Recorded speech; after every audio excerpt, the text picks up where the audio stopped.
Oh, he's here. Hey, Governor, how are you? How you doing? Doing well. Great to see you. Fantastic. Great, Jim. How you doing?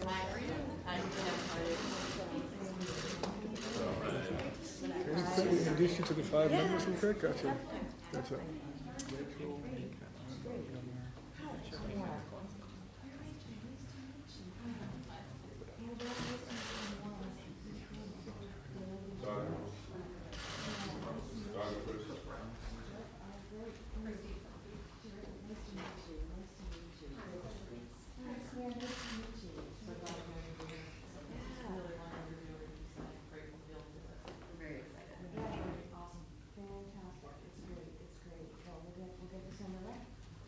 All right, excellent. Wow. Well, good morning, everyone.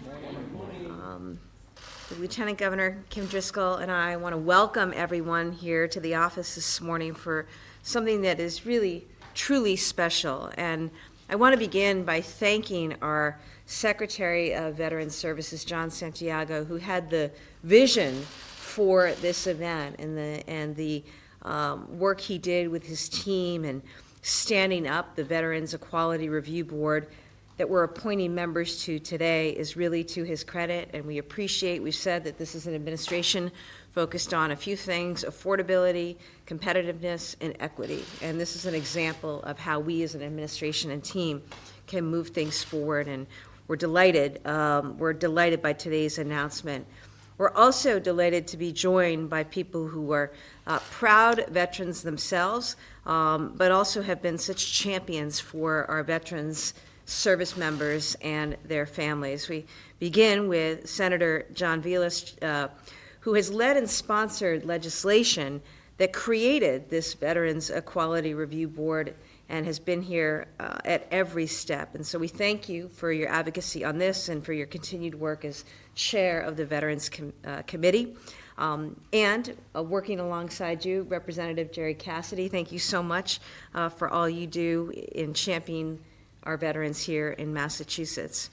We also have chairs of our LGBTQ caucus, Senator Julian Cyr and Representative Jack Lewis, who is here on behalf of Chair Kate Hogan. Thank you all for being here with us today.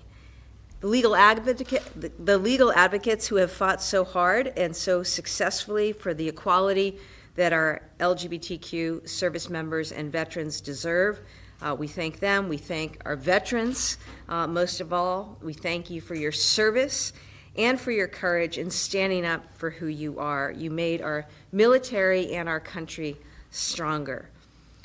We're here on the 12th anniversary of the repeal of Don't Ask, Don't Tell. The repeal of this unjust policy was a significant moment in our nation's journey towards equality, and we celebrate the courageous service members and advocates who made that happen. Today celebrates righting a wrong, but it also marks an occasion to say our work is not done.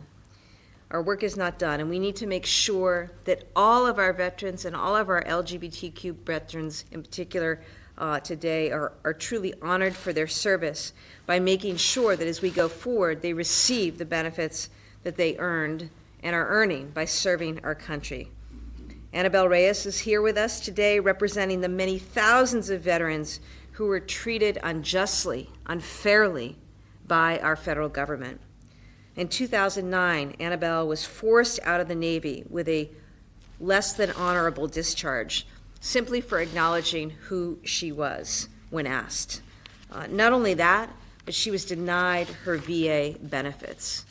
Today, Annabelle, we say to you and to all LGBTQ plus veterans, your service was honorable in every way, and you conducted yourself with courage, with dignity that epitomizes the values of the United States Armed Forces. So we honor you, we thank you, and we're inspired by you.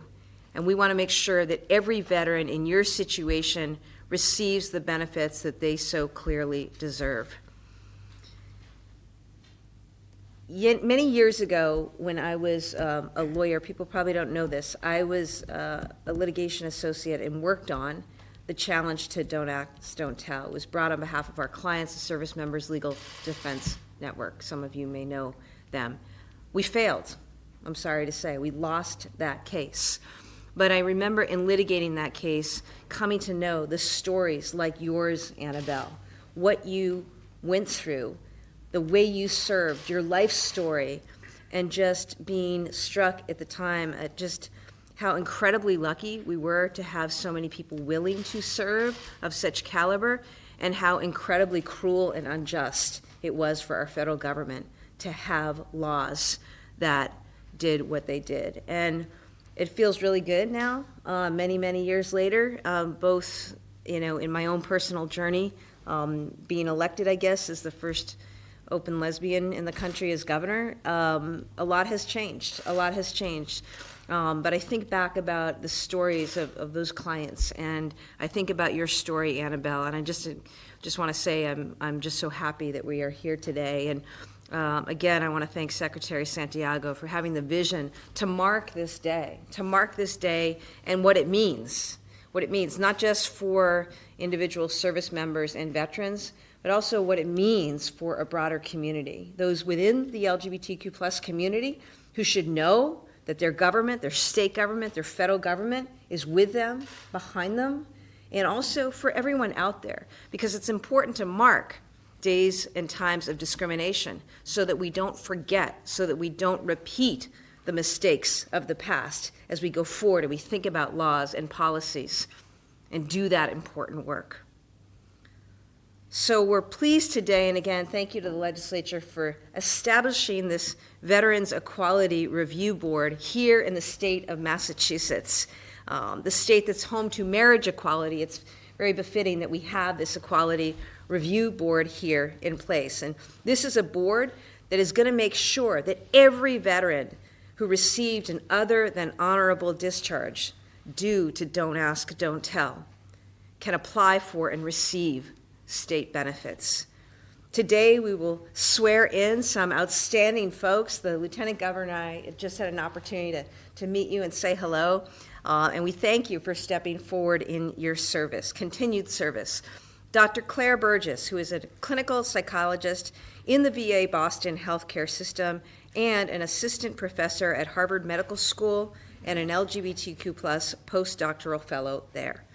Cliff Brown, who is an Army veteran, a veteran outreach coordinator, and served as deputy site manager at the Boston Hope Field Hospital. Lynette Gabrilla, also an Army veteran, director of Veterans Services for the Wachusett District, and someone who's involved in charitable work.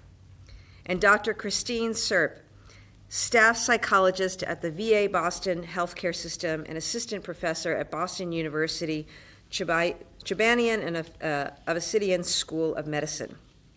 And finally, Rachel McNeil, a U.S. Army Reserves veteran, veterans advocate, and community organizer. So thanks for all you do. Thanks for the work you do. Thank you for your service, and thank you for the commitment that you're making to veterans and to our state. We are truly grateful and look forward to working with you.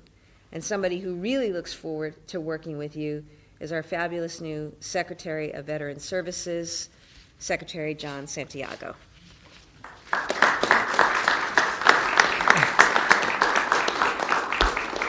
Good morning, everyone, and thank you for being here on this momentous occasion.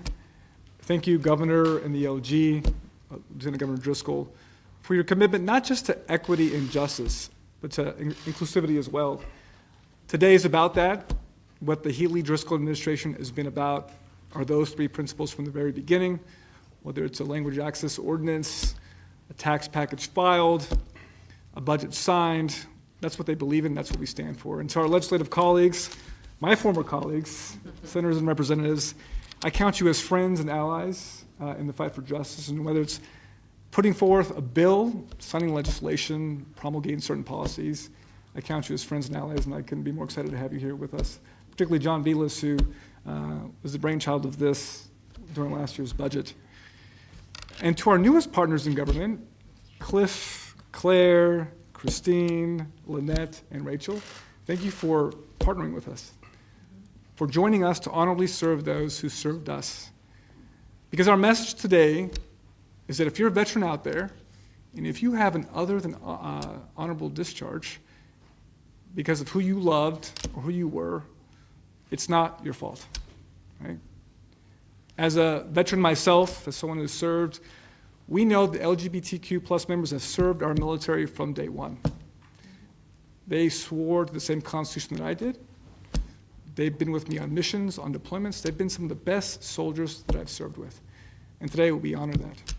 So our message to them, to all those listening, if you were denied benefits because of your discharge status, we're here to rectify that. We're here to give you the benefits that you fought for, that you sacrificed for, and to address some of the shame that you may have felt from Don't Ask, Don't Tell. So it really is an honor to be here, and I'm looking forward to implementing this with our new board members. Thank you. Thank you.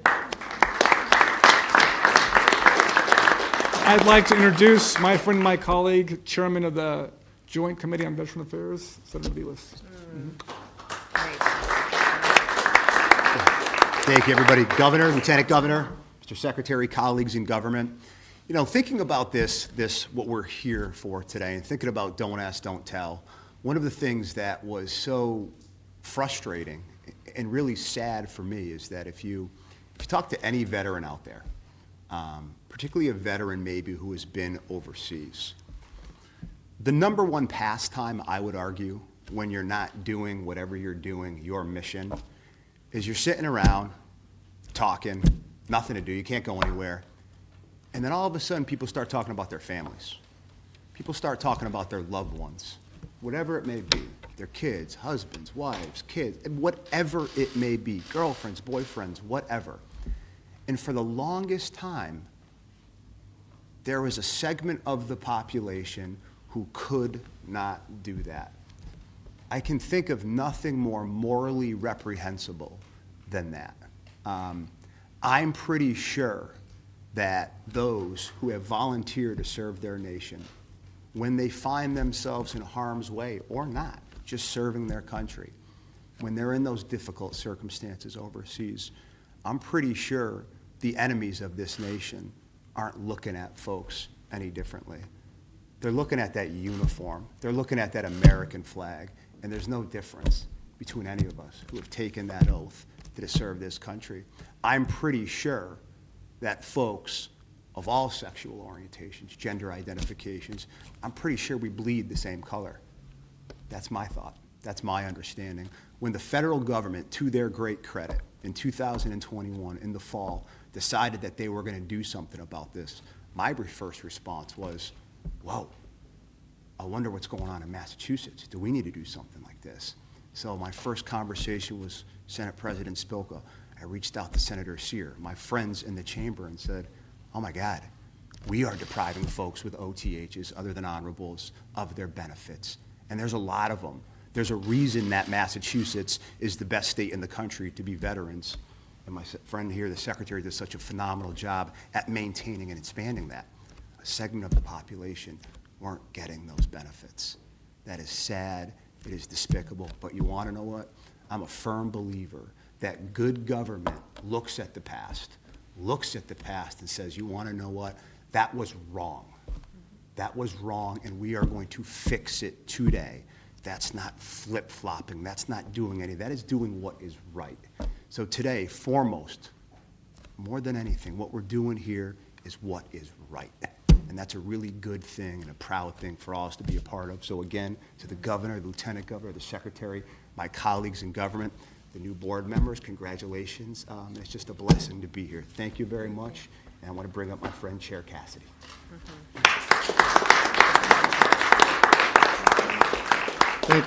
Thank you. As chair of the Veterans Affairs Committee on the House side, John Vilas is one of the nicest people around, and he always does the right thing.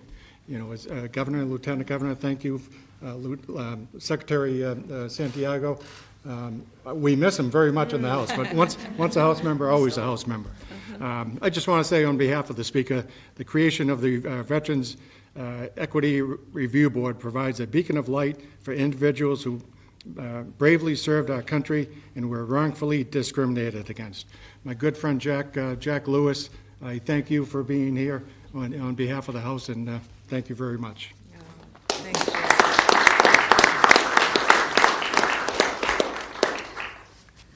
Thank you so much, all of you. And now what we're going to do is actually put these folks to work. So if you could, if you want to come and just line up here, we're going to swear you in together. You can line up. All of our board members will go this way. Great, terrific. And gentlemen, if you don't mind, come and be part of this. It's I really appreciate it. Thank you. Thank you. How are we looking, Tash?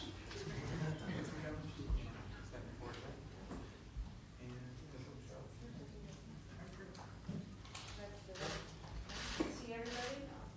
No, we can't see. So we have everybody else maybe move along the Somewhere back here? wall. Yeah. Shift right. Great. Good job. Congratulations. Thank you. We want you in. See. Great. Great. So I'll ask you to raise your right hand and repeat after me. When I say I, state your name. Repeat your name. Okay. Terrific. So let's do this. I. State your name. Clifford Brown. Do solemnly swear. Do solemnly swear. That I will bear true faith and allegiance. That I will bear true faith and allegiance To the Commonwealth of Massachusetts. to the Commonwealth of Massachusetts. And will support the Constitution thereof. And will support the Constitution thereof. So help me God. So help me God. I state your name. I, Clifford Brown, Do solemnly swear and affirm. do solemnly swear and affirm That I will faithfully and impartially. that I will faithfully and impartially Discharge and perform. discharge and perform All the duties incumbent upon me. all the duties incumbent upon me As a member of the Veterans Equality Review Board. as a member of the Veterans Equality Review Board, According to the best of my abilities and understanding. according to the best of my abilities and understanding, Agreeably. agreeably To the rules and regulations of the Constitution. to the rules and regulations of the Constitution And the laws of this Commonwealth. and the laws of this Commonwealth. So help me God. So help me God. I. I, Clifford Brown, Do solemnly swear. do solemnly swear That I will support the Constitution of the United States. that I will support the Constitution of the United States. Congratulations.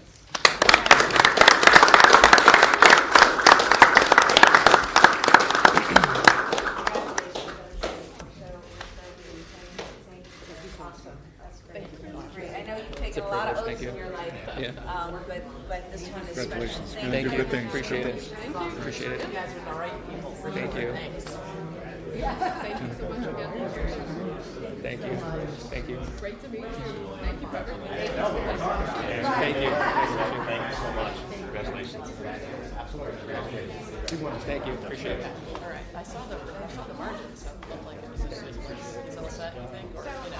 Board members, if I can have you come through and we'll fully execute the form oath.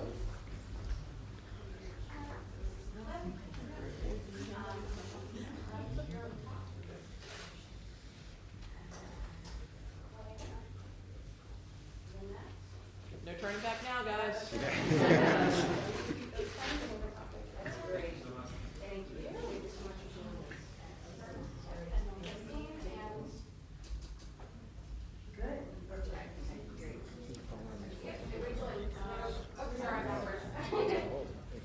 Yeah. I would agree. Yeah, it's really unfortunate. Yeah, I'm going over there. Thank you. No, you're right. Yeah, financial control board. Yeah.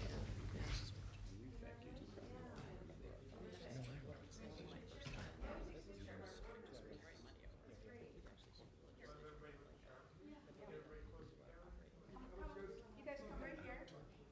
Gotta have. Yeah, of course. Yeah, we're out. We're out of this one. We'll You want us? Yeah, all yeah. fill in behind. Okay. You want us back? All right, we're back. You guys know how to be seen.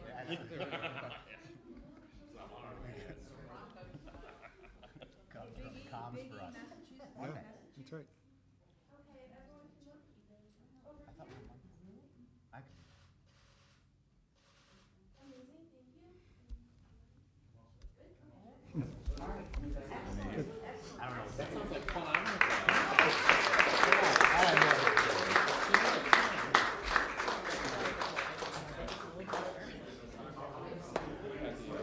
So Hey, yep. at some point,